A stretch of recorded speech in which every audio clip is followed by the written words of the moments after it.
Thank you very much. Thank you. Thank you. Good afternoon again. Thank you. Thank you for your opening statement and for your time. Some questions I have, sir, regard to some of the documents that we were given, and like you, who did not have a lot of time to prepare, I would say that the same holds true for us as well. We did not receive documents in our offices, I know, until at least 4 o'clock or later yesterday. So we're still culling through some of this, and we'll ask questions and ask for your indulgence to a certain extent, and if some of you've been asked by Representative Berry some of the questions, I apologize, but I just, in my own way, want to ask some questions to help me get my arm around this as well. In the, you have a sheet here in some of the in pile of papers that you've provided us through the subpoena. It talks about the employment retention plan that was established in the first quarter of 2008. Can you describe that a little bit? And it talked about that, and also some developments that occurred in February of 2008 with regard to the health of the company. So I'm trying to understand this employee retention plan. Was that changed in the first quarter of 2008, and was that changed for any particular purpose? Mr. Chairman, I just want to make sure I understand what the question is. You started off talking about a document that we don't have. Then I just want to make sure I know what the question is. Right. And what I'm trying to ask is, you've talked about in the past your employee retention plan. It was established in the first quarter of 2008. Is that correct? That's correct. Okay. Was that established? You had, I guess, spoke about the fact that it was established to keep your employees gainfully employed at AIG. Is that correct? That's correct. Okay. When you developed that program, the retention plan, was that developed? What circumstances led you to develop that employee retention plan? And again, Mr. Chairman, you understand that this witness didn't develop the plan. I'm not asking him personally. I'm saying the company. Okay. And the question for me is what again? The employee retention plan, the circumstances around developing the employee retention plan back in 2008. To the best of your knowledge, knowing that you weren't there at the time, but that you may have experience or have some knowledge about that particular plan being developed. Okay. The purpose of the plan was to put in place a time-based retention on the dates that are indicated in the plan. And at the time that it was developed, AIG FP was an ongoing business. I think everyone knows today it is in a wind down or a runoff situation. And the full expectation, according to what I've been told, is that the retention payments would not be an issue because it would be an ongoing operation in a normal financial market, and they would have been performance-based incentives like it would have been in the past. The ERP has a performance-based element to it, but we never got to that point in time because of what's happened in the financial markets. So the retention payments are what we talk about here today. Okay. And the bonuses that were paid out in 2008 to FP, were they paid without any requirements except to stay at work at AIG FP? The way the program's constructed is that if an employee is terminated for cause, they're not eligible for payment. If an employee leaves on their own, they're not eligible for payment. But if they're there working on the date the payment is due to be paid, yes, they get the payment. Okay. So basically what I'm trying to say is if they show up for work, they're eligible for the bonuses.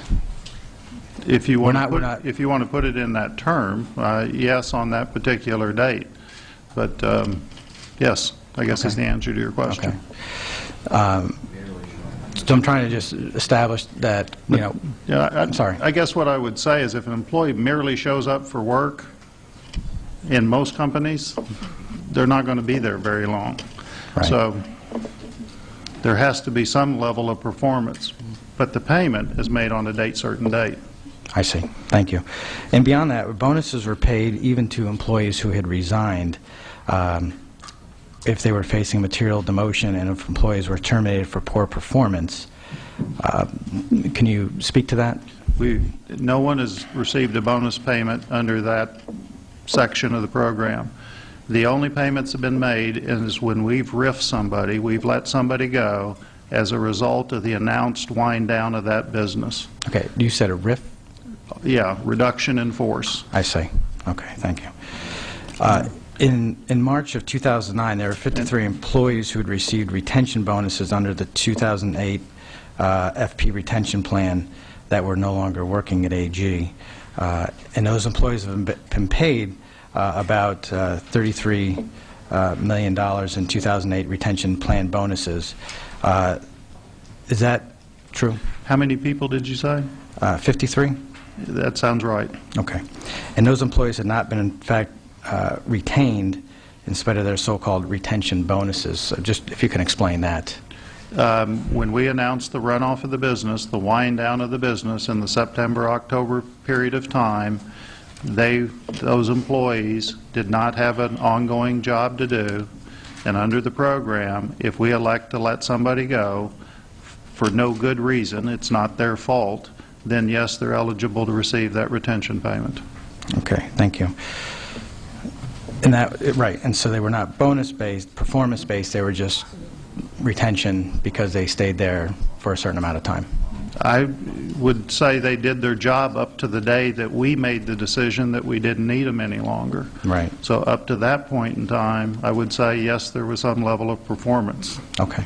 Thank you. Are you aware of any data or information that shows how the payment or promise of payment of bonuses under the 2008 Employee Retention Plan affected the job performance of those employees who came under the plan? Again, please? I could rephrase that if Yeah, you like. Okay. kind of ducked down and I didn't catch it. I'm sorry. That's okay. Are you aware of any data or information that shows how the payment or promise of payment of bonuses under the 2008 Employee Retention Plan affected the job performance of those employees who came under the plan? Well, I think it has worked very well from a retention standpoint up until today, which has come out in the Wall Street Journal. I think if everyone has read that, as we have started to see some resignations. But up until the point of time over the last couple of weeks, the program did what it was designed to do, and that was really retain employees. Okay. And even though we announced the runoff, the close down of the business, we retained key people, and it was our election to let somebody go rather than have somebody leave. Up until most recently, we have not lost anyone. Were the people fully aware that they were going to get let go after a certain point? Since you keep talking about winding down. Right. Was that they were fully aware they came in 6 months, a year, they may not have a job? Yes, that is true. And since I've been here in September, we announced that the business was going to go into a runoff mode. We looked around. When you don't have ongoing business activities, there are certain job functions that you do not need. And as a result, we went through a force reduction, if I recall right, here in Wilton and in the other locations in the October-November time period. Thank you. Are you aware of any data or information that shows how the payment or promise of payment of bonuses under the 2008 retention plan affected the trading activities of those employees who came under the plan? Can I go back and add one answer? Sure. I didn't please. hear your question correctly. If you said at the creation of the ERP, were employees aware that they were going to be laid off? If that's what the question was, the answer to that is no. But clearly, as we moved throughout the year 2008 and we announced the runoff of the business, that's when people became aware. I see. Okay. And they're still aware. As I said in my opening statement, as hard as people are working today, they know at the end of the day, this business is going to be gone. Right. What would you say would be the, we're talking about bonuses, and if they know they're going to be winding down, what are basically the salaries versus the bonuses, the check that they may get on a Friday, their paycheck versus the bonuses. How is that working? Most people, are they working towards basically their retention bonuses or some sort of a performance bonus, maybe working for $1 a year? Can you explain that a little bit as well? Yeah, no one is working for $1 a year. Just Mr. Liddy. Yep, except Mr. Liddy, you are correct. But at FP, no one is working for $1 a year. In this type of business, as I have become to learn since I've been here, is that the base salary has been historically low, and the bonus, if you will, performance-based bonus, has been the most significant part by far of an individual's compensation. And that is true at all levels in the company. Do you think your salaries and bonuses are commensurate with other similar businesses, or is it one weighs more than the other? Yeah, there's really no business similar to FP right now in the runoff situation that we're in. Okay, so there's no standard right now to say, based on all the other market troubles that are out there right now, that other companies, other divisions of other companies may be winding down as well, and there's a certain threshold or level that kind of the market is willing to bear from a salary versus bonus standpoint. I can't comment on that. I don't know. Okay.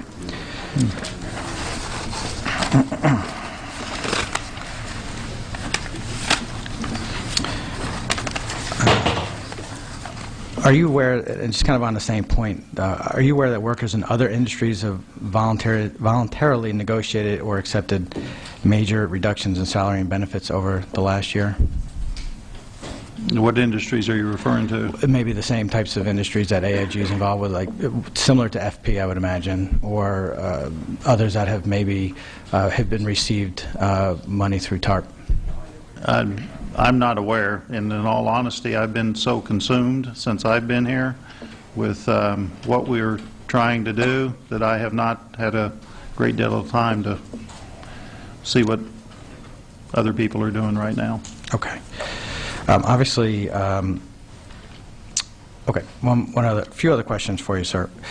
Did you or anyone at AIG, to your knowledge, ask for legal advice about how to renegotiate these bonuses when they were announced? I'll object to that based on privilege. And again, if you're interested in the legal issues, Patrick Shea is right here. He wrote an opinion letter to the Federal Reserve, and he's available to testify about those issues, including legal issues related to Connecticut law. Right.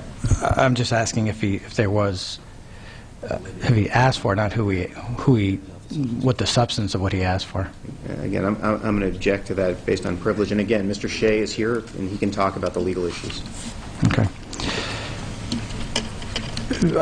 Again, in the context of Mr. Shea, then we've all seen his memo, which is in the testimony that we have today. Did AIG make any attempt to eliminate these bonuses for those who are no longer employed? Have we made any attempt to eliminate? Did AIG make any attempt to eliminate the bonuses for those who are no longer employed? Yeah, we've reviewed several alternatives over the last several weeks, and as part of the Ed Liddy request that employees pay back at least 50% of the bonuses, we are extending that to employees that are not working with us right now. Okay. Has AIG sought any further legal advice about its legal options for recovering past bonus payments or not making future bonus payments to its employees who have left the company? Again, I'm going to object to that. Mr. Shea is right here, and he can testify about all of those legal issues. He's the guy the committee wants to talk to about the legal issues. All right, Mr. Blake, we're talking about the bonuses, and you've said numerous times that we're here to talk about the bonuses, and that's a question about the bonuses. So if Mr. Blake can answer that question, I'd appreciate it. And again, I'm going to object based on the privilege. But again, Mr. Shea, the company's outside lawyer with respect to the issues that you're discussing, is here. He's available to testify. He left his family in California to fly overnight to be here. We understand that. Thank you. Well, we'll move on then. What efforts has AIG made to renegotiate or eliminate the bonus payments due in March of 2010? I'm sorry, of 310. And when did those efforts begin? We have had, we actually have had quite a bit of discussion on what to do in the year, 2009, the 2010 payment, as I refer to it. There's several alternatives that we've looked at, but we have not landed on a single approach at this point in time. We have used some outside consultants to help us look through those alternatives, but as of right now, there is nothing that we've put forward. Okay, so the status remains the same Yes. at this point? Okay.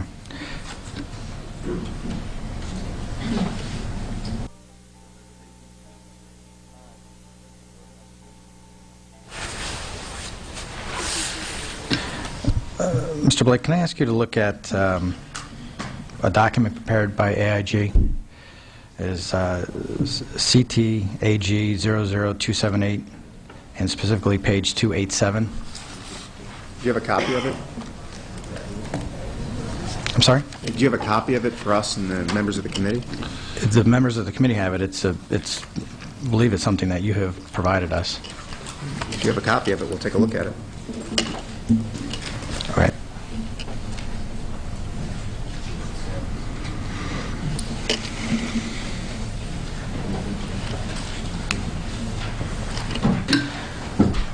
Before we get to that, then, while we're getting you that copy, can you tell me how much in bonuses you expect to be paid in 2009 and also in 2010?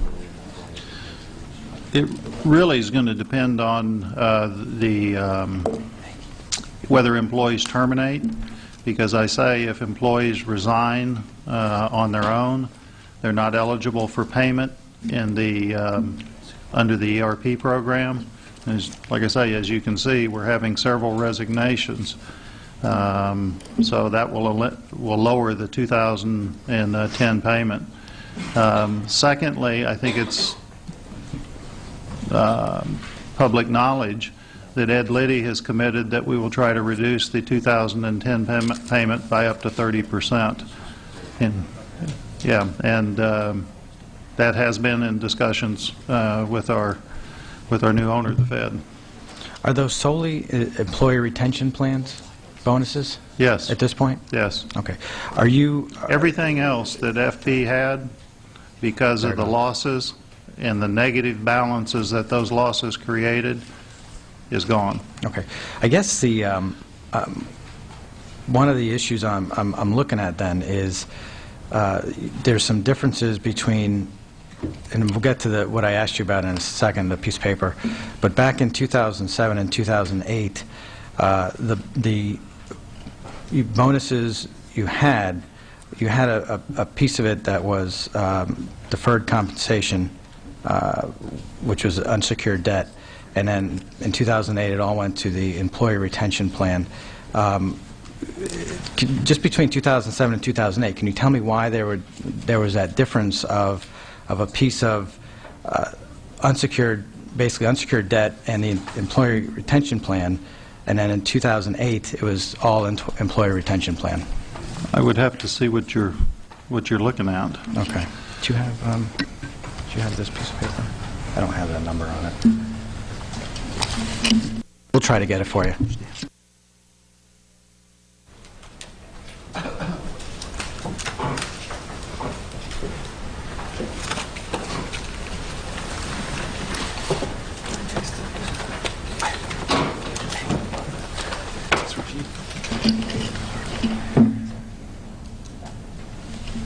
While we're looking for that, do you have the document that I asked you about previously, 00278, and specifically page 287? 287? Yes. Okay, great. The document is an outline dated 3/10/08 of FP's employee retention plan and a discussion of the rationale for a retention plan. Is that the case? Yeah, I don't know anything about this Okay. document. Do you know who prepared it? No, I don't. Okay. Let me just read something and just answer to the best of your knowledge. If you don't know anything, that's fine. Just say that, of course. Page 287, the document includes a discussion of AIG FP competitors' retention initiatives, including the following statement: several financial institutions affected by credit-related and other major write-downs in recent months have adopted retention plans.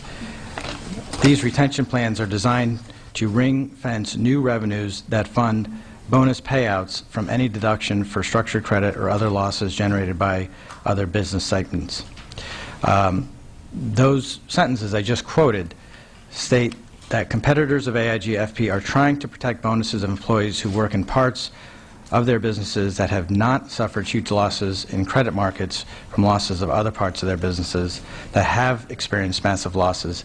Is that correct? I mean, I'm reading it for the first time like you are. I really don't have any knowledge of what the intent behind this was. Okay.